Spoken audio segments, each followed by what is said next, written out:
ओम शांति। आज तारीख है 28 जुलाई 2023। तो पढ़ते आज प्यारे बाबा के महावाक्य। आज दीदी बनमोहिनी जी का स्मृति दिवस भी है, तो दीदी को स्मृति पुष्प अर्पण करते। मीठे बच्चे, पावन बनने के लिए अपने स्वधर्म में रहो और अशरीरी बन एक बाप को याद करो। प्रश्न: किस विधि से नए स्टूडेंट्स पर ज्ञान का रंग लग जा सकता है? उत्तर: उन्हें पहले 7 रोज की भट्टी में बिठाओ। कायदा है, जब कोई भी आता है तो उनसे फार्म भराओ। पहले 7 रोज भट्टी में पड़े, तब पूरा रंग लगे। तुम ब्रह्मरिया ज्ञान की भू कर आप समान बनाती हो। तुम जानती हो अभी देवता धर्म की सैप्टिंग लग रही है। जो इस घराने की आत्माएं होंगी वही महारोगी से निरोगी बनने के पुरुषार्थ में लग जाएगी। गीत है: महफिल में जल उठी क्षमा परवाने के लिए, प्रीत है दुनिया में मर जाने के लिए। ओम शांति।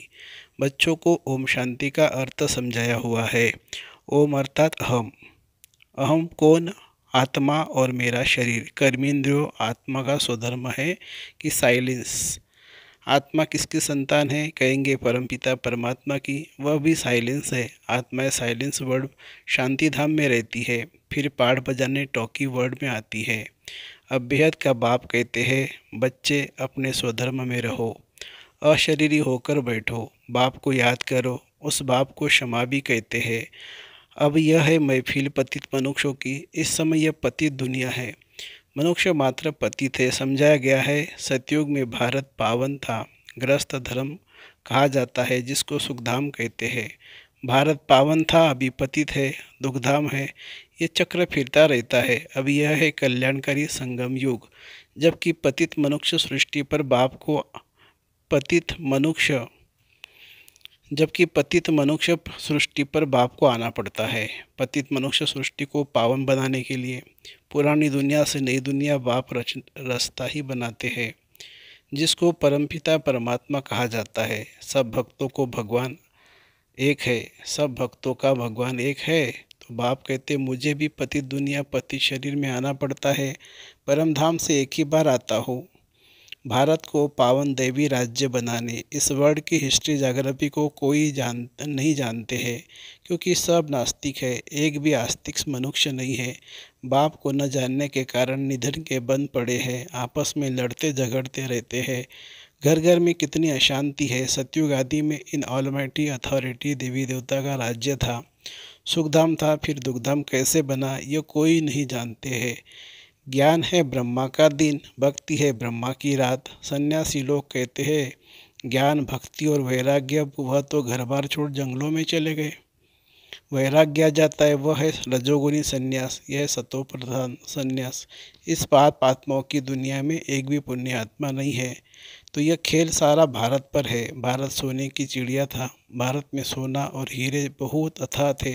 सोने के महल बनते हैं और हीरे जवाहरों भी जड़त होती थी। अभी तो भारत कौड़ी जैसा बना हुआ है, फिर उनको हीरे जैसा बाप ही बनाते। तुम जानते हो हम मनुष्य से देवता बन रहे हैं। अभी वह बाप पतितों की महफिल में आए हैं। मनुष्य समझते हैं पतित पावनी गंगा है, स्नान करने जाते हैं, फिर भी कोई पाप आत्मा से पुण्य आत्मा नहीं बनते हैं। फिर 22 साल जाकर गंगा स्नान करते हैं। इस समय कोई भी पावन नहीं है। जब तक पावन बनाने वाला बाप ना आए तब तक पावन बन न सके।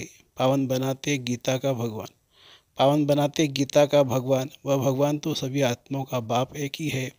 ऐसे नहीं कि सब भक्त भगवान है, वह सर्वव्यापी भगवान है। यह तो भगवान की ग्लानि करते हैं। इसलिए यह सदा यदा यदा ही धर्मस्व ग्लानिन भवति भारत, ये भारत के लिए गाया हुआ है। जो बाप आकर भारत को हीरे जैसा बनाते हैं, उनकी कितनी निंदा करते हैं ऋषि मुनि। फिर कहते हैं रचता और रचना बेअंत है, अथवा नीति नीति कहते हैं, हम नहीं जानते। और आजकल के मनुष्य फिर कह देते वह सर्वव्यापी है। बाप कहते हैं जब ऐसे बन जाते तब मैं आकर पाप आत्माओं से पुण्य आत्मा देवता बनाता हूँ। सबका सद्गति दाता है ही एक, वही आकर पतित से पावन बनाए लायक बनाते हैं। बच्चों को वर्षा देते हैं। लौकिक बाप से मिला है अलप काल का वर्षा। बेहद का बाप कहते हैं मैं तुमको 21 जन्मों के लिए वर्षा देता हूँ, पवित्रता, शांति और सुख का, जो लौकिक बाप दे न सके। वह बाप भी है, शिक्षक भी है, ज्ञान का सागर भी है। बाप की महिमा बड़ी ऊंच है, मनुष्य सृष्टि का बीज रूप भी है। यह मनुष्य सृष्टि का वैरायटी धर्मों का झाड़ है। आदि सनातन देवी देवता धर्म है सतयुग। सतयुग का उनसे फिर और धर्म इमर्ज होते हैं। अभी तुम ब्राह्मण धर्म के बने हो। इनसे पहले धर्म शुद्ध धर्म के थे। अभी ब्राह्मण से फिर सो देवता, फिर सो क्षत्रिय बनेंगे। ये 84 का चक्र लगाना पड़ता है। सतयुग में भी पहले पहले तुम आएंगे। गाया भी जाता है आत्मा परमात्मा अलग रहे। गीत में भी सुना चारों तरफ लगाए फेरे फिर भी हरदम दूर रहे, अर्थात बाप से मिल न सके। अभी है रावण राज्य, राम राज्य है डीटी राज्य। मनुष्य तो समझते हैं स्वर्ग नरक यही है, परंतु ऐसे हो नहीं सकता। मनुष्य मरता है तो कहते हैं स्वर्गवासी हुआ, तो जरूर नरक में थे, तो जरूर पुनर्जन्म नरक में ही होना लेना पड़ेगा। मनुष्य की तो अनेक मतें हैं, एक न मिले दूसरे से। अनेक प्रकार के द्वैत मतें हैं। आधा कल्प भारत में होता है देवी मत, अब है आसुरी मत। भारतवासी जिस भगवान को याद करते उस पारलौकिक बाप को तो जानना चाहिए ना। अभी भारत कौड़ी मिसल है, उनको हीरे जैसा बनाना है। गांधी अथवा नेहरू भी चाहते थे भारत में वर्ल्ड ऑलमाइटी अथॉरिटी राम राज्य हो। समझते हैं कोई समय भारत में था, अभी नहीं है, इसलिए राम राज्य की कोशिश करते हैं, परंतु यह कोई मनुष्य के हाथ में नहीं है। तुम हो ब्राह्मण, प्रजापिता ब्रह्मा की संतान, निराकार आत्माएं हैं, परमपिता परमात्मा की संतान। वर्षा है ब्रह्मा कुमार कुमारियों को, ब्रह्मा को भी वर्षा शिव बाबा से मिलता है, यह भी भाई हो गया। बच्चे सब है भाई भाई, तो जरूर एक बाप है सब आत्माओं का। अभी तुम ब्रह्मा की मुखवंशावली ब्राह्मण आपस में भाई बहन ठहरे। तुमको वर्षा मिलता है दादे से, दादे के वर्षे पर सभी आत्माओं का हक है, चाहे स्त्री चाहे पुरुष के चोले में हो, लेकिन दादे का वर्षा सिर्फ बच्चों को मिलता है। यह तो बेहद का बाप है ना। भारतवासियों को सतयुग त्रेता में बेहद का बाप से 21 पीढ़ी का बहुत सुख मिला हुआ है। तुम 84 के चक्रों को अभी समझ गए हो। बाप कहते हैं मैं गाइड बनकर आया हूँ तुम सबको ले जाने के लिए। तुम ही पहले पहले आए थे, अभी लास्ट में भी तुम हो। फिर पहले पहले तुम ही मनुष्य से देवता बनने वाले हो। देवी देवता धर्म वाले ही 84 जन्म लेते हैं, फिर नंबरवार सबके कम जन्म होते हैं जाते हैं, और धर्म वालों के जरूर कम जन्म होंगे। अभी वह आदि सनातन देवी देवता धर्म नहीं है, फिर से स्थापन हो रहा है। तुम जानते हो इब्राहिम फिर कब आएगा, क्राइस्ट कितने समय बाद आएगा। ये वर्ल्ड की हिस्ट्री जाग्राफी मनुष्य ही तो जानेंगे ना। बाप समझाते हैं जब सभी पाप आत्मा बन जाते तब मैं आकर पुण्य आत्मा बनाता हूँ।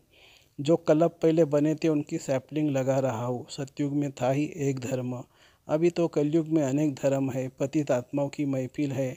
बाप आते सबको पावन बनाने, सदगति देने वाला वही एक है। माया रावण दुर्गति करती है, इसलिए देवताओं के आगे जाकर गाते हैं मैं निर्गुण, हारे में कोई गुण नहीं है। बाप आकर पतित पावन बनाए, पतित से पावन बनाए, दैवी गुण वाला बनाते हैं।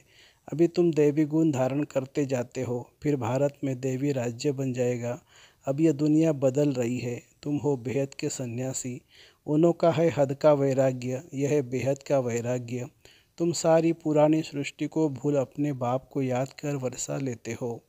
बाप कहते हैं मुझे याद करेंगे तो उस याद अथवा योग अग्नि से विकर्म विनाश होंगे, फिर तुम विक्रमाजित बनेंगे। बाबा ने समझाया है जब कोई 4-5 इकट्ठे आते हैं तो फार्म अलग अलग भराओ, तो मालूम पड़े कि वह किस धर्म का है। अनेक धर्म अनेक मत है ना। देवी देवता धर्म वालों को तो तीर लगेगा। कराची में हमेशा अलग अलग समझाते थे। फार्म भराने का कायदा भी ज़रूर है, 7 रोज़ भट्टी में पड़ना पड़े, क्योंकि महारोगी बन पड़े हैं। भ्रमरी का मिसाल, तुम बच्चे भ्रमरिया हो, भू भू कर आप समान बनाना पड़ता है। देवता धर्म वालों की ही सैपलिंग लगेगी। बच्चों को युक्तियाँ भी सीखनी है। बोलो 7 रोज़ जब समझो तब मुलाकात हो सकेगी, और तुम पर रंग भी तब चढ़ेगा। तुम सभी ब्रह्मा कुमार कुमारिया हो। मनुष्य इतना भी नहीं पूछते इतने ब्रह्मा कुमार कुमारिया क्या है, कौन है, और प्रजापिता ब्रह्मा की संतान तो जरूर ब्रह्मा कुमार कुमारिया कहेंगे ना।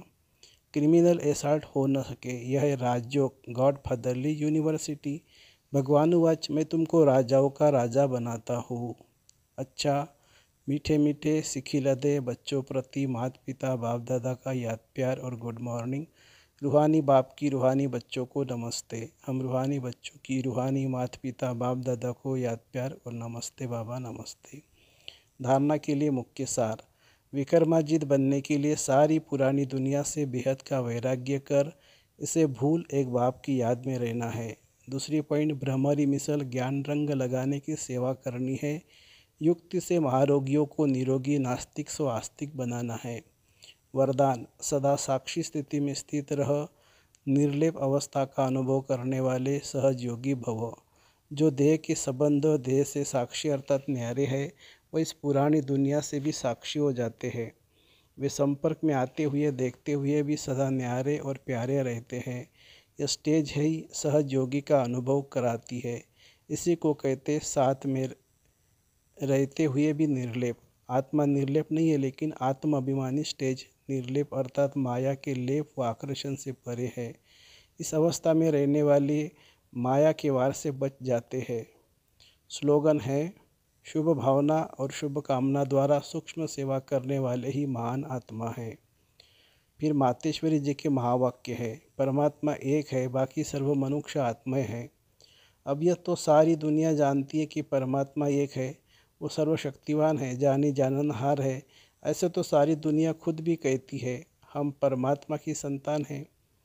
परमात्मा एक है, भल कोई धर्म वाला भी हो परमात्मा को ही मानते हैं। वो भी अपने को परमात्मा द्वारा भेजा हुआ संदेशवाहक समझते हैं। ऐसे संदेश लेकर अपने धर्म की स्थापना करते हैं। जैसे गुरु नानक ने भी परमात्मा की इतनी बड़ाई की, एक ओमकार सतनाम वाहेगुरु। एक ओमकार का अर्थ है परमात्मा एक है, सतनाम अर्थात उसका नाम सत्य है। तो गोया परमात्मा नाम रूप वाला भी है, अविनाशी है, अकाल मूर्त भी है, तो फिर कर्ता पुरुष भी है। मानो वो खुद अकर्ता होते भी कैसे ब्रह्मा तन द्वारा कर्ता पुरुष भी बनता है। अब यह सारी महिमा एक परमात्मा की है। अब मनुष्य इतना समझते हुए भी कहते हैं ईश्वर सर्वत्र है, हम आत्मा सो परमात्मा है। अगर सभी ये परमात्मा ठहरे फिर एक ओमकार, यह महिमा किस परमात्मा की करती है? यही सबूत है कि परमात्मा एक है। डायरेक्ट ईश्वरीय ज्ञान से सफलता। ये जो अपने को अविनाशी ज्ञान मिल रहा है वह डायरेक्ट ज्ञान सागर परमात्मा द्वारा मिल रहा है। इस ज्ञान को हम ईश्वरीय ज्ञान कहते हैं, क्योंकि इस ज्ञान से मनुष्य आदि मध्य अंत सुख पाते हैं, अर्थात जन्म जन्मांतर दुख के बंधन से छूट जाते हैं, कर्म बंधन में नहीं आते। इसलिए इस ज्ञान को अविनाशी ज्ञान कहा जाता है। अब यह ज्ञान सिर्फ एक ही अविनाशी परमपिता परमात्मा द्वारा हमें प्राप्त होता है, क्योंकि वो खुद अविनाशी है। बाकी तो सब मनुष्य आत्माएं जन्म मरण के चक्र में आने वाली है। इसलिए उनसे मिला हुआ ज्ञान हमें कर्म बंधन से छुटकारा देने वाला है, छुटकारा देने वाला नहीं है। इस कारण उन्हों के ज्ञान की मिथ्या ज्ञान अथवा विनाशी ज्ञान कहेंगे, लेकिन ये देवताएं सदा अमर है, क्योंकि उन्होंने अविनाशी परमात्मा द्वारा यह अविनाशी ज्ञान प्राप्त किया है। तो इससे साबित है कि परमात्मा भी एक है, तो उसका ज्ञान भी एक है। इस ज्ञान से दो मुख्य बातें बुद्धि में रखनी है। एक तो इसमें विकारी कलयुगी संग दोष से दूर रहना है, और दूसरी बात कि मलेच्छ खान पान आदि की परहेज रखनी है। इस परहेज से ही जीवन सफल होती है। अच्छा, ओम शांति।